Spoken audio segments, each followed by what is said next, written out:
legais, e que havia outras que nem tocavam essas questões, como questões de juventude, que podiam ser trabalhadas em outras formas e que estavam sendo deslocadas para a repressão. Então, acho que também tem esse lugar um pouco de desconforto, né, do antropólogo, quando ele chega para intervir no debate público, e as pessoas estão esperando, né, tem uma imagem um pouco, não vou nem dizer idealizada, um pouco, assim, um pouco, não sei, na neblina, não, sobre o que faz o antropólogo. Acho que não tem ainda uma boa imagem sobre isso, embora tenha uma expectativa positiva, como tem também em relação a outras disciplinas, não? Mas tem uma ideia também, cada vez que você é chamado na esfera pública, tem uma tentativa de resolução. E eu acredito que o nosso lugar não é de resolução, eu não tenho solução para essas coisas. Eu posso contribuir no debate, né, que eu estava falando antes, mas solução não. Eu tenho a impressão que também é importante você se colocar bem criticamente nesses convites e na sedução, né, aos egoísmos e narcisismos que isso possa trazer, porque no final do debate você não vai ser bem visto. Vai dizer, nós convidamos você para falar e resolver os problemas. Você veio aqui para dizer que tem mais problemas, não nos serviu muito. Então tem que também saber dosar isso. Às vezes até a presença pública muito intensiva, né, que parece tão bom para divulgar a disciplina, parece tão bom para divulgar o nosso trabalho, acaba sendo contraproducente. Porque a gente acaba não tendo uma boa aceitação. El momento, si vos se lembra, el momento en el que vos decidiste, si es que decidiste, ser profesor, ¿por qué decidiste ser profesor y por qué seguís siendo profesor? Não sei se tenho memória para lembrar uma coisa e não sei se sei porque continuo sendo. Inércia. Eu gosto muito da ideia que a gente discute às vezes, tem uma colega lá no departamento que a gente discute muito sobre antropologia, de vez em quando a gente diz assim que a gente não sabe o que é antropologia. O que é mesmo antropologia? Não? Tem tantas coisas que são feitas nesse lugar chamado antropologia. Sei lá, o texto, por exemplo, não, sobre as aporias e direitos humanos. Por que aquilo eu chamaria de antropologia? Muita gente vai dizer, pô, não é antropologia, não. Então, o que é antropologia? Até onde vai essa antropologia? Às vezes eu também não sei muito bem. Mas tentaria responder assim, porque eu acho que no momento que eu me senti antropólogo, né, que se fez muito presente assim, na minha identificação, não foi nem profissional, foi quase que intelectual.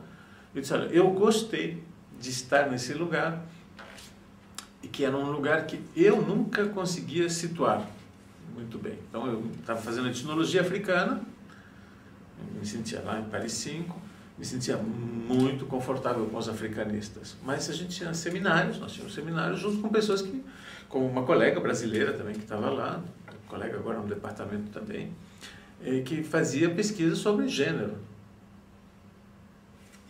Na França, naquele momento.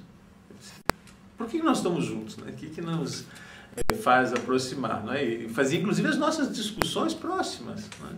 Então eu sempre gostei dessa ideia, que hoje para mim é o momento da antropologia, que eu chamo pelo menos muito de rebatimento, né, de temáticas. Então, eu gosto dessa disciplina que faz rebatimento, que pega questões de subjetividade, questões de gênero, bem questões contemporâneas da agenda urbana e rebate sobre questões indígenas, africanistas. Eu fiz um pouco isso, peguei uma questão Foucaultiana, de maneira como eu limitadamente compreendia, e rebati nas sociedades africanas. Então, eu gosto muito desse lugar de pensar, analisar, que envolve isso, envolve esses rebatimentos múltiplos. Então nunca tem um lugar muito próprio, fixo, não, uma pauta já pré-determinada. A verdade é que a antropologia mais clássica tinha, mas essa em que eu entrei nos 80, eu já não vi isso. E também eu gosto muito dessa ideia da experiência de vida. Não, eu gosto muito dessa ideia ainda do vivencial, das experiências concretas dos sujeitos. Eu gosto dessa imagem, não? Embora não seja só isso que o antropólogo faz, eu gosto dessa ideia, não? De que nós estamos em algum lugar, sempre podemos ser questionados por uma empiria que traz alguma visão nova ou que permite realimentar o nosso arsenal teórico. Eu gosto disso. Agora, não sei se isso faz um professor de antropologia também. como nós vamos traduzir essas questões, né, das abuelas, Madre da Praça de Mayo, como modelos que nós estamos aqui pensando. Eu acho que esse é o gosto que me causa. Então sempre parece que estamos produzindo. Gosto dessa ideia de estar produzindo. Não sei se produzir alguma coisa, mas eu gosto dessa ideia de sentir que estamos produzindo, pensando coisas novas e nos provocando. Acho que é por isso que eu continuo. Mas agora eu vou ter que levar isso para pensar também.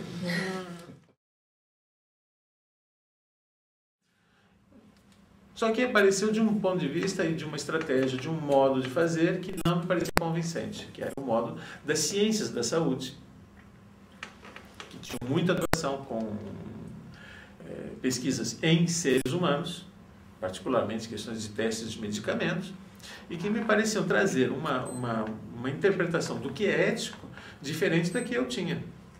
A mim não me convencia essa ideia de que a pesquisa em seres humanos, então testar elementos dentro do corpo ou usar os seres humanos em experimentos era a mesma coisa que eu fazia. Eu usava muito mais metaforicamente a ideia de que o campo é um laboratório, mas tão metaforicamente que me sentia parte de um processo, muito mais elemento também de uma relação social do que um sujeito que estava tendo objetos com os quais estava trabalhando.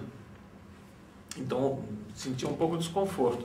Até que a gente, a ABA, inclusive, foi muito interessante nesse período, 2001, 2003, que ela produziu uma série de discussões sobre ética e pesquisa antropológica, a ponto de publicar um livro, que é o que a gente também leu aqui na nossa disciplina, que é Antropologia e Ética no Brasil, porque parecia que havia uma espécie de leitura exclusivista do que seria ética.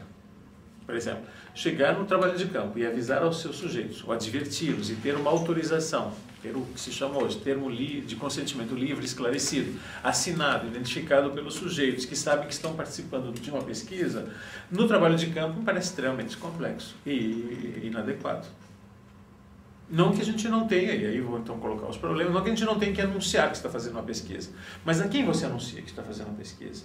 Quando você anuncia e que tipo de autorização você tem que ter no trabalho de campo? Isso me parece extremamente complexo e não me parece irredutível essa ideia de um termo esclarecido. Agora, tenho que dizer que eu já adotei, junto com um colega, numa pesquisa sobre o uso de drogas, nós adotamos esse termo de consentimento livre esclarecido porque eram entrevistas com os sujeitos e nós praticamos isso de explicar ao sujeito, dando o título da nossa pesquisa e uma breve definição do objetivo, e perguntando a ele se ele queria assinar o termo. Muitas pessoas não quiseram assinar o termo e consideraram o termo uma modalidade possível controle sobre aquelas pessoas que estavam em uso, inclusive, de drogas.